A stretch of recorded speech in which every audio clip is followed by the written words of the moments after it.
Assalamu alaikum class. We are going to study today UNC lesson number 2 relative pronouns. Class, a relative pronoun, before understanding the term relative pronoun, it is important to understand the pronoun. It relates to the nearest subject, noun before or antecedent.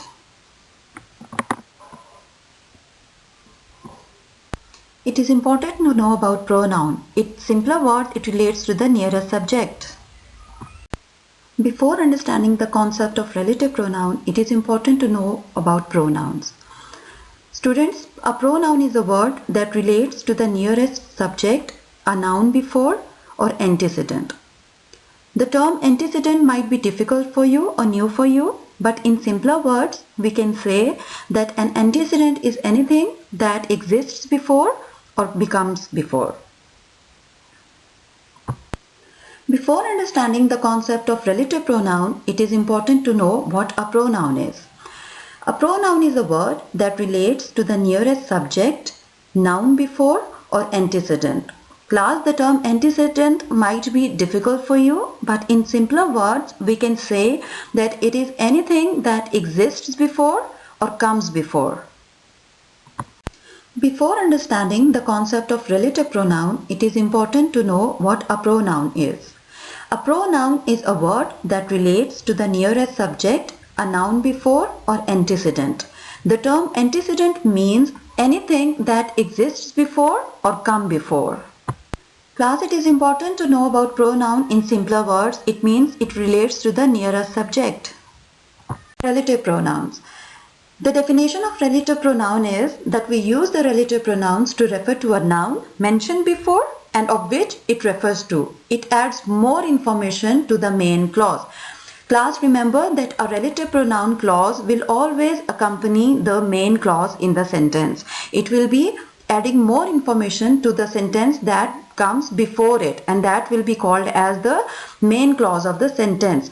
Relative pronoun clause or the sentence will always be called as the subordinate clause or the dependent clause because it does not have any of its own information, but it adds to the information of the sentence that comes before it and which is the main clause of the sentence. Assalamu alaikum class, hope you all are in good health. Class, we are going to study today relative pronouns. Class, we use relative pronouns as a pronoun which is going to elaborate the main clause. The proper definition of a relative pronoun may be, we use the relative pronouns to refer to a noun mentioned before and of which it is adding more information. They are used to join the one or more sentences. The relative pronouns act as the subordinate clause. Relative pronouns. We can define it that we use relative pronouns as a refer to a noun. Some of the important and popular relative pronouns are number 1, who, number 2, whom, number 3, which, number 4, whose, and number 5, that. Some of the important relative pronouns are number 1, who, number 2, whom, number 3, which, number 4, whose, and number 5, that. Let's explain them in detail. Number 1, who. The relative pronoun who refers to the subjects always. Subjects are most of the time people or living things. Always remember that the relative pronoun who will refer to when we are talking about people. For example, this is the lady who everyone knows is intelligent. Everyone knows that the lady is intelligent, and here who is talking about the subject which is lady.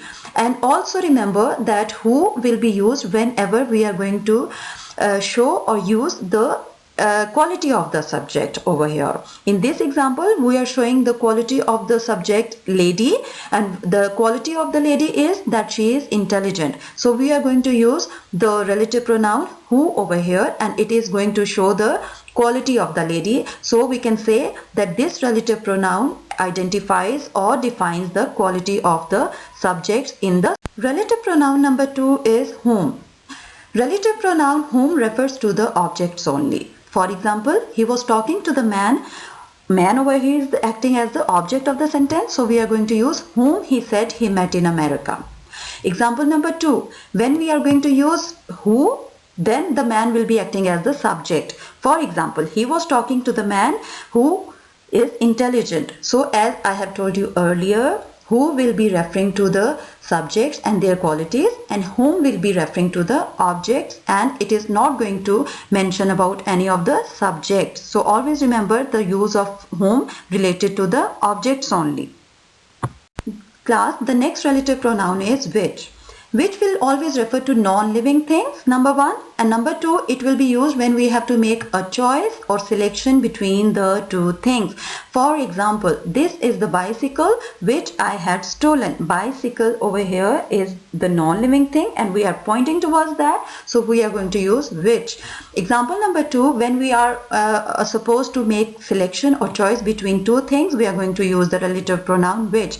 Of the two brothers, which is more intelligent? So you have to remember the use of which with non-living things, and number 2, when we use the choice or selection, we are going to be using the relative pronoun which. Relative pronouns. We can define it that we use relative pronouns as a refer to a noun.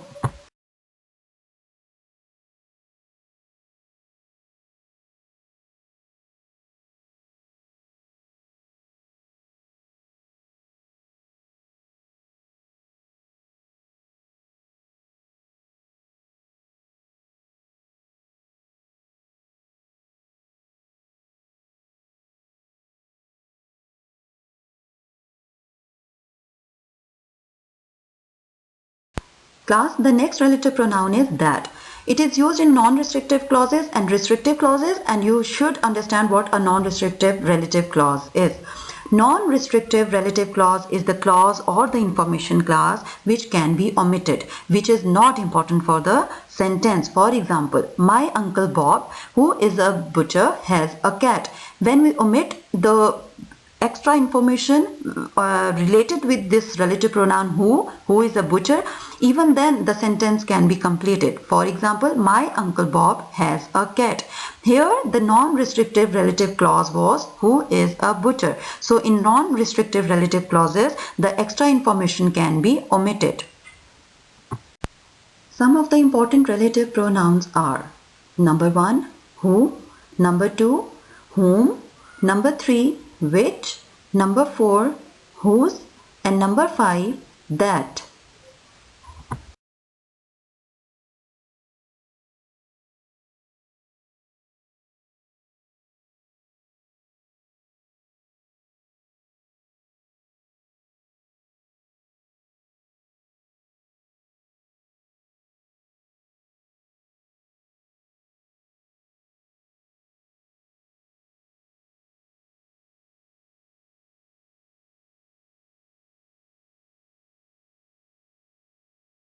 Restrictive relative clauses. These are the restrictive relative clauses which provides information that cannot be skipped or omitted. The information is the important part of the sentence and it cannot be left or skipped. For example, the people who live here are lovely. Example number 2, this is the house which is very old. Here if we omit the relative pronoun clause who live here, then the sentence will be left only the people are lovely. So we don't know which people are lovely and who are lovely, so it is important relative clause here and we can't omit it, and this is called the restrictive relative clause. We use the relative pronoun that in restrictive relative clauses instead of who and which. We can replace the relative clauses who and which in restrictive clauses by that. For example, the people who live here are lovely can be replaced as the people that lived here are lovely. Number 2, this is a house that is very old. So in these two examples we have changed or replaced that with who and which. In non-restrictive clauses, who and which cannot be replaced by that. For example, my uncle Bob, that is a butcher, has a cat will be a wrong sentence. So we can't replace which and who in non-restrictive clauses by that. Class, remember that it is that, the relative pronoun that is often used after superlatives and after all, much, little, everything and none. These are the lists of some words with which you are going to use the relative pronoun that. For example, he is willing to pay for the best that is available. Here we have used the relative pronoun that with the superlative degree. So understand the list and the words that are going to be used with the relative pronoun that. Here is the some points or the things that you have to remember while using a relative pronouns. Number one, a relative pronoun relates a subordinate clause to the main clause. Number two, when there is a relative pronoun, remember not to repeat the subject or object in the sentence after using the relative pronoun. For example, what's the name of the man who he created the World Wide Web? When you have used the relative pronoun who over here, you are not going to repeat the subject or object which is he over here, not to repeat the object or subject again in the sentence, only use relative pronoun then. Number 3, we use commas to separate non-restrictive clause from the rest of the sentences. Whenever you are going to write a sentence having a restrictive clause in it, then you use a comma to separate the sentence from the rest of the sentences. Class, here comes the book exercise number 1. I am going to show you the example of some of the earlier blanks of the exercise, and rest of the exercise you are going to do on your own. Fill in the blank with the relative pronoun who or which. A. Here is the pen which you lent me. Here the pen is the non-living thing. We are going to use which with it. B. We have not met the family who live next door. Family is the living thing, so we are going to use who. Number 3. This is the student who comes from South Africa. Part D. He is the police officer who gunned down the man. E. They salvaged the ship which sank last month. Book exercise number 2. Fill in the blanks with who, whom, whose, which or that. Number 1. I like the shirt which you gave me for my birthday. Number 2. Children whose parents are dead are called orphans. Here in these two blanks, shirt is the non-living thing. We are using which for it. And in number 2 blank, children, as you all know, is a subject, is a living thing, and we are showing some possession with it. So we are going to use whose with it. Number 3. Have you forgotten all that I told you? Number 4. It was his father who taught him to swim. Number 5. The names of the pupils to whom prizes were given appeared in the school magazine. So in all these examples, in number 3, you can say that we are using the superlative degree all. So we are going to use that with it. Blank number 4 deals with the subject which is living thing. We are going to use who with it. Book exercise number 3. Join each of the sentences using the correct relative pronoun. While you use this relative pronoun to join two sentences, it may come into the middle or at the end. Number 1. This is the composer. I enjoy his music. This is the composer whose music I enjoy. Number 2. This book is not useful. He recommended it. The book which he recommended is not useful. So we can say when we join two sentences using relative pronoun, it may change its position, whether it can come into the middle or at the end. Students, you have probably understood the topic well. I hope that you have understood all the things very clearly. Good luck and have a good day. Book exercise number 3. Question. Join each of the sentence using the correct relative pronoun. Remember, students, while you are doing this exercise, you are going to put the relative pronoun on its proper place. It may come into the middle or at the end. Number 1. This is the composer. I enjoy his music. Students, while we change or join the two sentences with each other, then the relative pronoun may change its place also. It can come into the middle or it may go to the end. For example, here in this example, this is the composer whose music I enjoy. Number 2. This book is not useful. He recommended it. The book which he recommended is not useful. So in that sense, students, you are going to do these exercises and hope you have understood the topic well. Have a good day.